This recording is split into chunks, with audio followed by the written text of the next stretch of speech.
C'est assez démoralisant sur le terrain, parce que la situation, un jour on annonce un cessez-le-feu, le lendemain il est violé. Donc là on a abordé des choses très concrètes. Avec Sigmar Gabriel, donc mon collègue allemand, on voulait des résultats. Résultat, un cessez-le-feu et le déplacement des armes lourdes, l'abandon des armes lourdes, la restitution des armes lourdes. Et à partir du 20 février. Et donc il y a eu un accord des Ukrainiens et des Russes.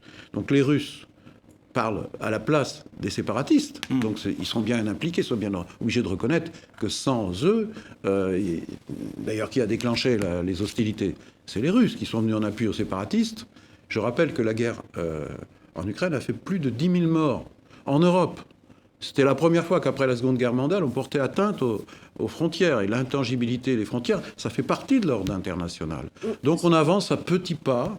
L'échange des prisonniers, ça a été aussi évoqué.